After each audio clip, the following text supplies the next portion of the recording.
Bulletin की शुरुआत इस वक्त की बड़ी खबर के साथ करते हैं। हल्द्वानी हिंसा से जुड़ी इस वक्त की बड़ी खबर सामने आ रही है, जहां पर आपको बता दें हल्द्वानी हिंसा का मुख्य आरोपी गिरफ्तार हो चुका है। मुख्य आरोपी अब्दुल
गिरफ्तार हुआ है, दिल्ली से उसकी गिरफ्तारी की गई है।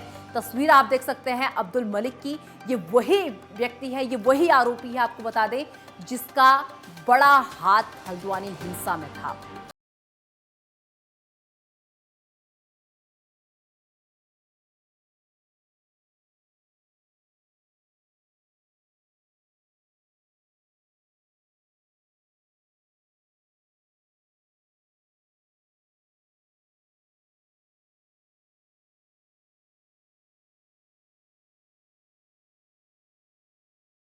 लोग 100 लोग आपको बता दें हिरासत में इस वक्त बताए जा रहे हैं, और इसी के साथ हल्द्वानी हिंसा का मुख्य आरोपी अब्दुल मलिक गिरफ्तार हो चुका है। दिल्ली से आपको बता दें इसकी गिरफ्तारी की गई है। और इसी के साथ तस्वीरें हल्द्वानी की आपको दिखा रहे हैं। इस वक्त किस तरीके का सन्नाटा हल्द्वानी में पसरा हुआ है, ये तस्वीरों के माध्यम से आप अंदाजा लगा सकते हैं किस तरीके का सन्नाटा पसरा है। और ये बुलडोजर जो उस वक्त कार्रवाई के दौरान इस्तेमाल किए गए थे, और किस तरीके से इन लोगों ने हल्द्वानी की दुर्दशा कर दी है, तस्वीरों के माध्यम से आप देख सकते हैं किस तरीके से आग के हवाले वाहनों को कर दिया गया, और किस तरीके से जो हल्द्वानी कभी गुलजार हुआ करता था वो हल्द्वानी आज किस तरीके से सन्नाटे में पसरा हुआ है। लोगों के अंदर किस तरीके का डर का माहौल इस वक्त देखने को मिल रहा है। घरों में ताले लगे हुए हैं। इस बात से आप अंदाजा लगा सकते हैं कि किस प्रकार का डर का माहौल इस वक्त हल्द्वानी में देखने को मिल रहा है। हालांकि आपको बता दें कि बनभूलपुरा को छोड़कर अन्य जगह से कर्फ्यू हटा दिया गया है।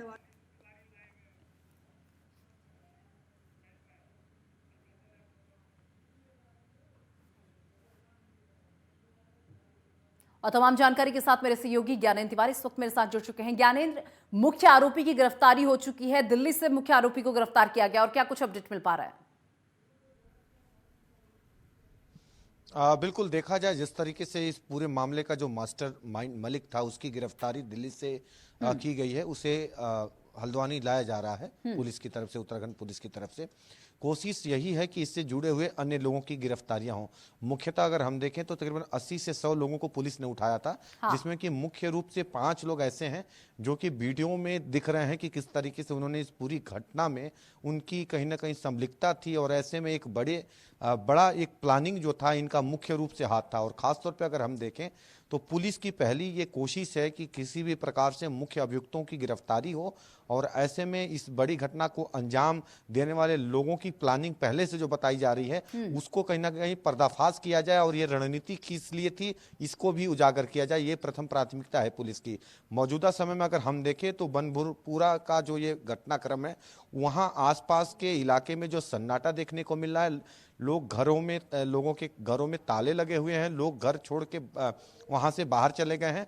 और ये स्थिति अगर हम देखें तो हल्द्वानी के बाकी इलाकों में बाजारों को खोला गया है, लेकिन जो घटना जिस इलाके में हुई है उस इलाके में अभी भी कर्फ्यू लगाया गया है। और ऐसे में वहां पे जो स्थिति है, साफ तौर पर अगर हम देखें तो कहीं ना कहीं वहां पे सन्नाटा पसरा हुआ है। कोशिश यही है प्रशासन की तरफ से कि उस इलाके में अभी चौकसी रखी जाए, इसीलिए मुख्य सचिव की तरफ से अर्धसैनिक बलों की 4 बटालियन और मांगी गई है।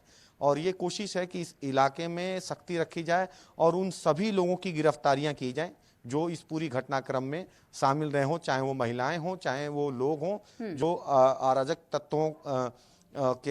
तत्व बन के इस घटनाक्रम को अंजाम देते हुए नजर आए थे।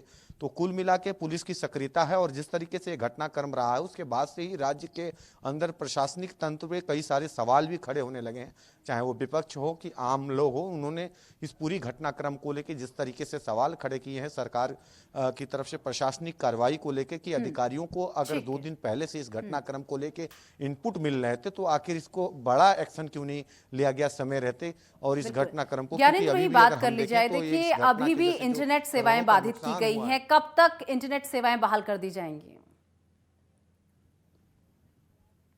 और देखिए कुछ इलाकों में अगर हम देखें तो जियो के नेटवर्क को खोला गया है और कहीं ना कहीं जो मुख्यतः जो घटनाक्रम जिस बनभूलपुरा क्षेत्र में हुआ है उस स्थान पे अभी भी नेट की सेवाएं बंद रखी गई हैं ताकि कोई भी बड़ी जो घटना न हो। क्योंकि अगर देखा जाता है अक्सर ही इस तरह के घटनाएं होती हैं तो अक्सर जो है जो अफवाहें फैलती हैं सोशल मीडिया पे लोग एक दूसरे को शेयर करते हैं और ऐसे में कहीं ना कहीं उन अफवाहों के चक्कर में लोग उसमें आ जाते हैं और ऐसे में बड़ी घटना को अंजाम देते हुए नजर आते हैं। तो कुल मिला के अगर हम देखें तो जिस तरीके से पूरी घटनाक्रम के बाद वहां सख्ती बरती जा रही है, उम्मीद की जा रही है कि अगले 2 दिन बाद इस तरह की इंटरनेट को लेकर जो बहाली है वो की जा सकती है। लेकिन अगर हम देखें तो प्रथम जो प्राथमिकता है प्रशासन की वो लोगों के चिन्हीकरण को लेकर है। जो संदिग्ध लोग हैं उनके चिन्हीकरण की कार्रवाई की जा रही है। जो सोशल मीडिया पे वीडियोस जो वायरल हुए थे उसके मद्देनजर आसपास लोगों जो इनपुट मिल रहा है, जो अपने सूत्र हैं पुलिस के उनसे जो इनपुट मिल रहा है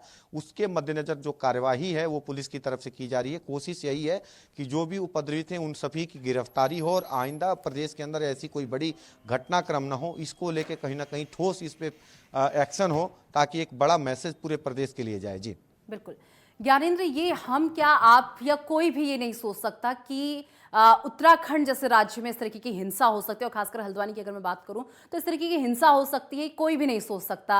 और जब ये बुलडोजर की कार्रवाई की जा रही थी, इलीगल जो मदरसे थे, जो मस्जिद थे, उन्हें ढहाया जा रहा था, तब क्यों नहीं प्रशासन की तरफ से सुरक्षा के कड़े इंतजाम किए गए? क्योंकि देखिए कहीं ना कहीं प्रशासन के दिमाग में भी ये सब चीजें होंगी कि इस तरीके की घटनाएं जो है यहाँ पर नहीं हो सकती हैं। देखिए इसे समझना होगा, पहले भी धामी सरकार के बुलडोजर बाकी भी अवैध अतिक्रमणों पे चले थे। इसके पहले हमने देखा था प्रदेश के अंदर किस तरीके से अतिक्रमण के खिलाफ जो एक्शन है विभिन्न हिस्सों में हुए थे। हालांकि विरोध के स्वर उठते रहे हैं लेकिन इतना बड़ा अंजाम देखने को मिलेगा ये उम्मीद नहीं थी। और जिस तरीके से एक पूरी प्लानिंग थी, 2 दिन पहले से इसकी प्लानिंग की जा रही थी प्रदेश के अंदर। अगर हम देखें तो जिस तरीके से इस क्षेत्र में जिस क्षेत्र में ये घटना हुई है उसी क्षेत्र में अगर हम देखें तो ये उस क्षेत्र में जो भी कस्बे बसे हुए हैं वो कस्बों का पूरा जो मामला हाई कोर्ट में चल रहा है। और पहले भी जिस तरीके से हमने देखा था कि वहाँ के लोगों ने ज़मीनों को लेकर, क्योंकि ये कहा जाता है कि जो कस्बा बनभूलपुरा का जो कस्बा है वो रेलवे की ज़मीन पर बसा हुआ है। और ऐसे में ये मामला पिछले दिनों भी कहीं ना कहीं प्रकाश में आया था जब वहाँ रातों रात जिस तरीके से हमने देखा था धरना प्रदर्शन हुआ, स्थानीय लोगों की तरफ से विरोध किया जा रहा था और कहीं ना कहीं हाई कोर्ट की तरफ से आदेश भी आए थे इस अतिक्रमण को खाली करने के लिए। तो ये एक बड़ा रूप पहले भी लिया था लेकिन इस तरह की घटना देखने को नहीं मिली थी। लेकिन हालिया अगर हम देखें तो एक विशेष समुदाय की तरफ से एक नाराजगी अगर हम देखें तो जो चर्चाएं हैं और सियासी जो मायने निकाले जा रहे हैं यूसीसी प्रदेश में लागू होने के बाद और राम मंदिर के निर्माण के बाद जिस तरीके से एक विशेष समुदाय की तरफ से एक प्लानिंग के तहत ये किया गया और सरकार का जो फेलियर इसमें कहीं ना कहीं प्रशासनिक अधिकारियों का जो फेलियर है वो भी ज्ञानेंद्र हमारे साथ जुड़ने के लिए और ये तमाम जानकारी हम तक पहुंचाने के लिए।